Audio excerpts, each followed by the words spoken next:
Hey, what's up guys, Alaire here with a new video, and today we're doing an unboxing of the new Sony 35mm f1.4 Distagon lens. This lens came out about maybe 2 months ago, and it is one of their top of the line lenses.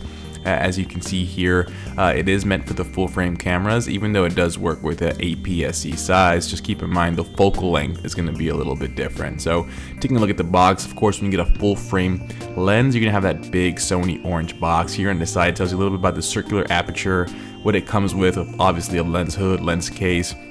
And this does have a 72mm thread in the front. So opening it up, I can tell you right now, this box is fairly large compared to other E-mount lenses. So this lens is not small by any means, but of course you're gonna get the usual stuff. So you're gonna be greeted by the usual Sony paperwork, warranty information, and God knows what else is in there. I've never actually read it. And of course the lens itself. So as you can see here, it is nicely packaged in bubble wrap, and actually has around 3 layers of bubble wrap, as you will see right now. So it has the initial layer, and of course it does come with this Zeiss bag or Sony bag. It's like a pleather type bag, and just off the bat, I think this one is about maybe 3 to 4 times bigger than the bag that the Sony 55mm f1.8 comes with. So that kind of gives you an idea that you're not going to get a small lens, but as you can see inside, you get more bubble wrap to protect the lens and the lens hood in the bottom.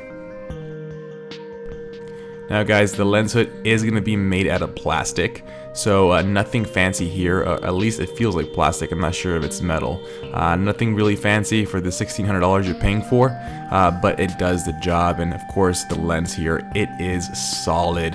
I want to say this lens is a beast. By far it is the heaviest E-mount lens I have. It is the largest E-mount lens I have, and it is just a tank. But as you can see, you have the manual aperture controls. On the right hand side, you're going to have a button to switch the click on or off, which is awesome because if you're doing video, you can change the aperture in complete silence and the camera won't pick up that noise. And of course in the front you have that beautiful 72mm thread and just all that glass. Now guys, comparing it to my other lenses, as you can see here, I have the new Sony 28mm f2 and the Sony 55mm f1.8, and you can see the size difference is crazy. So off the bat, I think 35mm is twice the size of the 28mm and almost half the size of the 55mm.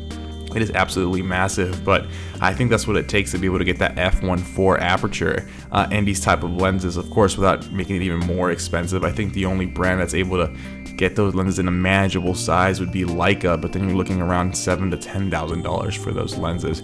When you add the lens hood, as you can see, the size increases even more, so it really makes the lens pretty large. Now, usually when you buy into the E-mount system or the mirrorless system, you're buying into shrink in size and not have these huge lenses. This lens looks huge compared to these, even though it's very comparable to, for example, a Canon f1.4L lens.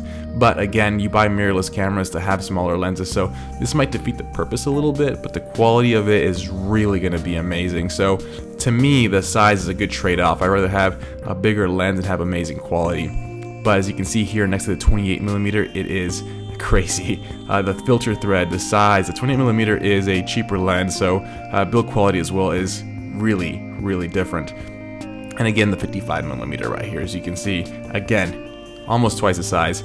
Very similarly built, both metal construction, but again, the 35 is going to be twice the size.